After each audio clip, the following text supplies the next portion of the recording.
Matthew Henry's Commentary on the Whole Bible. 2 Samuel 5. How far Abner's deserting the house of Saul, his murder, and the murder of Ishbosheth, might contribute to the perfecting of the revolution, and the establishing of David as king over all Israel, does not appear, but it should seem that happy change followed presently thereupon, which in this chapter we have an account of. Here is 1. David anointed king by all the tribes, verses 1 to 5. 2. Making himself master of the stronghold of Zion, verses 6 to 10. 3.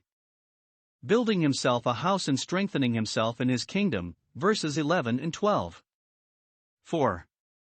His children that were born after this, verses 13 to 16. 5. His victories over the Philistines, verses 17 to 25. David king over all Israel, 1048 BC.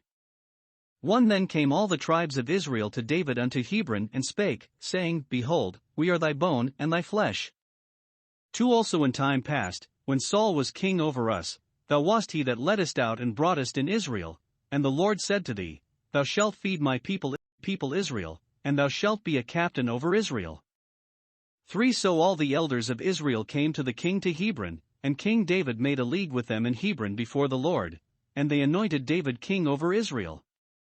For David was 30 years old when he began to reign, and he reigned 40 years. 5 In Hebron he reigned over Judah 7 years and 6 months, and in Jerusalem he reigned 30 years over all Israel and Judah. Here is 1. The humble address of all the tribes to David, beseeching him to take upon him the government, for they were now as sheep having no shepherd, and owning him for their king. Though David might by no means approve the murder of Ishbosheth, yet he might improve the advantages he gained thereby, and accept the applications made to him thereupon. Judah had submitted to David as their king above 7 years ago, and their ease and happiness, under his administration, encouraged the rest of the tribes to make their court to him. What numbers came from each tribe, with what zeal and sincerity they came, and how they were entertained for 3 days at Hebron, when they were all of one heart to make David king, we have a full account, 1 Chron 12:23-40. Here we have only the heads of their address, containing the grounds they went upon in making David king. 1. Their relation to him was some inducement. We are thy bone and thy flesh, verse 1. Not only thou art our bone and our flesh, not a stranger, unqualified by the law to be king, Deuteronomy 17 verse 15, but we are thine, that is, we know that thou considerest us as thy bone and thy flesh, and hast as tender a concern for us as a man has for his own body, which Saul and his house had not. We are thy bone and thy flesh, and therefore thou wilt be as glad as we shall be to put an end to this long civil war, and thou wilt take pity on us, protect us, and do thy utmost for our welfare. Those who take Christ for their king may thus plead with him, We are thy bone and thy flesh, thou hast made thyself in all things like unto thy brethren, Hebrews 2 verse 17, therefore be thou our ruler, and let this ruin be under thy hand, Isaiah 3 verse 6. 2. His former good services to the public were a further inducement, verse 2 When Saul was king he was but the cipher, thou wast the figure, thou wast he that leddest out Israel to battle, and broughtest them in triumph, and therefore who so fit now to fill the vacant throne. He that is faithful in a little deserves to be entrusted with more. Former good offices done for us should be gratefully remembered by us when there is occasion. 3. The divine appointment was the greatest inducement of all. The Lord said, Thou shalt feed my people Israel, that is, thou shalt rule them, for princes are to feed their people as shepherds, in everything consulting the subjects' benefit, feeding them, and not fleecing them. And thou shalt be not only a king to govern in peace, but a captain to preside in war, and be exposed to all the toils and perils of the camp. Since God has said so, now at length, when need drives them to it, they are persuaded to say so too. 2. The public and solemn inauguration of David, verse 3. A convention of the states was called, all the elders of Israel came to him, the contract was settled, the pacta conventa covenants, sworn to and subscribed on both sides. He obliged himself to protect them, as their judge in peace and captain in war, and they obliged themselves to obey him. He made a league with them to which God was a witness, it was before the Lord. Hereupon he was, for the 3rd time, anointed king. His advances were gradual, that his faith might be tried, and that he might gain experience. And thus his kingdom typified that of the Messiah, which was to come to its height by degrees, for we see not yet all things put under him, Hebrews 2 verse 8, but we shall see it, 1 Corinthians 15 verse 25. 3. A general account of his reign and age. He was 30 years old when he began to reign, upon the death of Saul, verse 4. At that age the Levites were at first appointed to begin their administration, Numbers 4 verse 3. About that age the son of David entered upon his public ministry, Luke 3 verse 23. Then men come to their full maturity of strength and judgment. He reigned in all 40 years and 6 months, of which 7 years and a half in Hebron and 33 years in Jerusalem, verse 5. Hebron had been famous, Joshua 14 verse 15. It was a priest's city. But Jerusalem was to be more so, and to be the holy city. Great kings affected to raise cities of their own, Genesis 10 verses 11 and 36, and 32 to 35. David did so, and Jerusalem was the city of David. It is a name famous to the end of the Bible, Revelation 21, where we read of a new Jerusalem. David takes Mount Shaun, 1047 BC. 6 And the king and his men went to Jerusalem unto the Jebusites, the inhabitants of the land, which spake unto David, saying, Except thou take away the blind and the lame, thou shalt not come in hither, thinking, David cannot come in hither. 7 Nevertheless David took the strong hold of Zion, the same as the city of David. 8 And David said on that day, Whosoever getteth up to the gutter, and smitteth the Jebusites, and the lame and the blind, that are hated of David's soul, he shall be chief and captain. Wherefore they said, The blind and the lame shall not come into the house. 9 So David dwelt in the fort, and called it the city of David. And David built round about from Millo and inward. 10 And David went on, and grew great, and the Lord God of hosts was with him. If Salem, the place of which Melchizedek was king, was Jerusalem, as seems probable from Psalm 76 verse 2, it was famous in Abraham's time. Joshua, in his time, found it the chief city of the south part of Canaan, Joshua 10 verses 1 to 3. It fell to Benjamin's lot, Joshua 18 verse 28, but joined close to Judah's, Joshua 15 verse 8.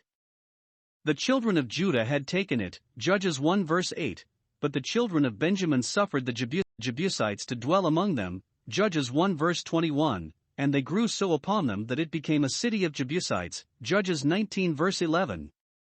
Now the very first exploit David did, after he was anointed king over all Israel, was to gain Jerusalem out of the hand of the Jebusites, which because it belonged to Benjamin, he could not well attempt till that tribe, which long adhered to Saul's house, 1 Chronicles 12 verse 29, submitted to him. Here we have 1. The Jebusites' defiance of David and his forces. They said, Except thou take away the blind and the lame, thou shalt not come in hither, verse 6. They sent David this provoking message, because, as it is said afterwards, on another occasion, they could not believe that ever an enemy would enter into the gates of Jerusalem, Lamentations 4 verse 12.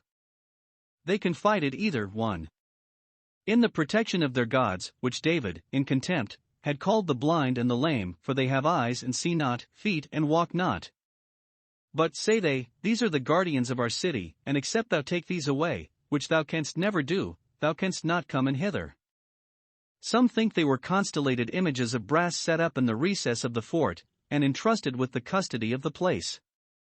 They called their idols their mawsim, or strongholds, Daniel 11 verse 38, and as such relied on them. The name of the Lord is our strong tower, and his arm is strong, his eyes are piercing. Or 2. In the strength of their fortifications, which they thought were made so impregnable by nature or art, or both, that the blind and the lame were sufficient to defend them against the most powerful assailant. The stronghold of Zion they especially depended on, as that which could not be forced. Probably they set blind and lame people, invalids or maimed soldiers, to make their appearance upon the walls, in scorn of David and his men, judging them an equal match for him. Though there remain but wounded men among them, yet they should serve to beat back the besiegers. Compare Jeremiah 37 verse 10. Note, the enemies of God's people are often very confident of their own strength, and most secure when their day to fall draws nigh. 2. David's success against the Jebusites. Their pride and insolence, instead of daunting him, animated him, and when he made a general assault he gave this order to his men: He that smitteth the Jebusites, let him also throw down into the ditch or gutter the lame and the blind, which are set upon the wall to affront us and our God. It is probable they had themselves spoken blasphemous things, and were therefore hated of David's soul.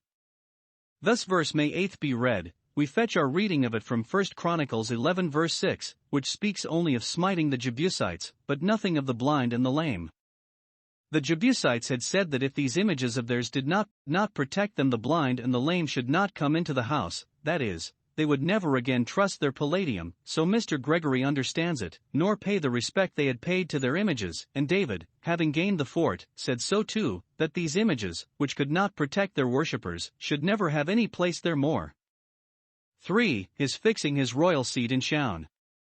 He himself dwelt in the fort, the strength whereof, which had given him opposition, and was a terror to him, now contributed to his safety, and he built houses round about for his attendants and guards. Verse 9, from Millo, the town hall, or state house, and inward. He proceeded and prospered in all he set his hand to, grew great in honor, strength, and wealth, more and more honorable in the eyes of his subjects and formidable in the eyes of his enemies, for the Lord God of hosts was with him. God has all creatures at his command, makes what use he pleases of them, and serves his own purposes by them, and he was with him, to direct, preserve and prosper him. Those that have the Lord of hosts for them need not fear what hosts of men or devils can do against them. Those who grow great must ascribe their advancement to the presence of God with them, and give him the glory of it. The church is called Shaun, and the city of the living God. The Jebusites, Christ's enemies, must first be conquered and dispossessed, the blind and the lame taken away, and then Christ divides the spoil, sets up his throne there, and makes it his residence by the Spirit. David's children, 1046 BC. 11 And Hiram king of Tyre sent messengers to David, and cedar trees, and carpenters, and masons, and they built David a house. 12 And David perceived that the Lord had established him king over Israel, and that he had exalted his kingdom for his people Israel's sake. 13 And David took him more concubines and wives out of Jerusalem, after he was come from Hebron, and there were yet sons and daughters born to David. 14 And these be the names of those that were born unto him in Jerusalem: Shammua, and Shobab, and Nathan, and Solomon. 15 Ibhar also, and Elishua, and Nepheg, and Japhia. 16 And Elishama, and Eliada, and Eliphalet. Here is 1. David's house built, a royal palace, fit for the reception of the court he kept and the homage that was paid to him. Verse 11. The Jews were husbandmen and shepherds, and did not much addict themselves either to merchandise or manufactures, and therefore Hiram, king of Tyre, a wealthy prince, when he sent to congratulate David on his accession to the throne, offered him workmen to build him a house. David thankfully accepted the offer, and Hiram's workmen built David a house to his mind. Many have excelled in arts and sciences who were strangers to the covenants of promise. Yet David's house was never the worse, nor the less fit to be dedicated to God, for being built by the sons of the stranger. It is prophesied of the gospel church, the sons of the strangers shall build up thy walls, and their kings shall minister unto thee. Isaiah 60 verse 10. 2. David's government settled and built up. Verse 12. 1. His kingdom was established, there was nothing to shake it, none to disturb his possession or question his title. He that made him king established him, because he was to be a type of Christ, with whom God's hand should be established, and his covenant stand fast. Psalm 89 verses 21 to 28. Saul was made king, but not established, so Adam in innocency. David was established king, so is the son of David, with all who through him are made to our God kings and priests. 2. It was exalted in the eyes both of its friends and enemies. Never had the nation of Israel looked so great or made such a figure as it began now to do. Thus it is promised of Christ that he shall be higher than the kings of the earth. Psalm 89 verse 27. God has highly exalted him. Philippians 2 verse 9. 3. David perceived, by the wonderful concurrence of providences to his establishment and advancement, that God was with him. By this I know that thou favorest me. Psalm 41 verse 11. Many have the favor of God and do not perceive it, and so want the comfort of it, but to be exalted to that and established in it, and to perceive it, is happiness enough. 4. He owned that it was for his people Israel's sake that God had done great things for him, that he might be a blessing to them, and they might be happy under his administration. God did not make Israel his subjects for his sake, that he might be great, and rich, and absolute, but he made him their king for their sake, that he might lead, and guide, and protect them. Kings are ministers of God to their people for good. Romans 13 verse 4. 3. David's family multiplied and increased. All the sons that were born to him after he came to Jerusalem are here mentioned together, 11 in all, besides the 6 that were born to him before in Hebron, chapter 3 verses 2 and 5. There the mothers are mentioned, not here, only in general. It is said that he took more concubines and wives, verse 13. Shall we praise him for this? We praise him not, we justify him not, nor can we scarcely excuse him. The bad example of the patriarchs might make him think there was no harm in it, and he might hope it would strengthen his interest by multiplying his alliances, and increasing the royal family. Happy is the man that has his quiver full of these arrows. But one vine by the side of the house, with the blessing of God, may send boughs to the sea and branches to the rivers. Adam, by one wife, peopled the world, and Noah repeopled it. David had many wives, and yet that did not keep him from coveting his neighbor's wife and defiling her, for men that have once broken the fence will wander endlessly. Of David's concubines, see 2 Samuel 15 verse 16, chapter 16 verse 22, chapter 19 verse 5. Of his sons, see 1 Chronicles 3 verses 1 to 9. David defeats the Philistines, 1046 BC. 17 But when the Philistines heard that they had anointed David king over Israel, all the Philistines came up to seek David, and David heard of it, and went down to the hold. 18 The Philistines also came and spread themselves in the valley of Rephaim. 19 And David inquired of the Lord, saying, Shall I go up to the Philistines? Wilt thou deliver them into mine hand? And the Lord said unto David, Go up, for I will doubtless deliver the Philistines into thine hand. 20 And David came to Baal-perazim, and David smote them there, and said, The Lord hath broken forth upon mine enemies before me, as the breach of waters. Therefore he called the name of that place Baal-perazim. 21 And there they left their images, and David and his men burned them. 22 And the Philistines came up yet again, and spread themselves in the valley of Rephaim. 23 And when David inquired of the Lord, he said, Thou shalt not go up, but fetch a compass behind them, and come upon them over against the mulberry trees. 24 And let it be, when thou hearest the sound of a going in the tops of the mulberry trees, that then thou shalt bestir thyself, for then shall the Lord go out before thee, to smite the host of the Philistines. 25 And David did so, as the Lord had commanded him, and smote the Philistines from Geba until thou come to Gezer. The particular service for which David was raised up was to save Israel out of the hand of the Philistines, chapter 3 verse 18. This therefore divine providence, in the first place, gives him an opportunity of accomplishing. 2 great victories obtained over the Philistines we have here an account of, by which David not only balanced the disgrace and retrieved the loss Israel had sustained in the battle wherein Saul was slain, but went far towards the total subduing of those vexatious neighbors, the last remains of the devoted nations. 1. In both these actions the Philistines were the aggressors, stirred first towards their own destruction, and pulled it on their own heads. 1. In the former they came up to seek David, verse 17, because they heard that he was anointed king over Israel. He that under Saul had slain his 10,000s, what would he do when he himself came to be king? They therefore thought it was time to look about them, and try to crush his government in its infancy, before it was well settled.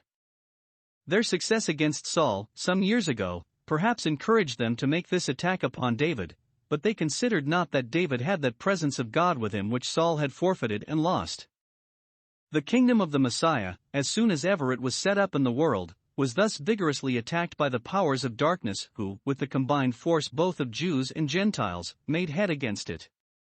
The heathen raged, and the kings of the earth set themselves to oppose it, but all in vain, Psalm 2 verse 1, etc. The destruction will turn, as this did, upon Satan's own kingdom. They took counsel together, but were broken in pieces. Isaiah 8 verses 9 and 10. 2.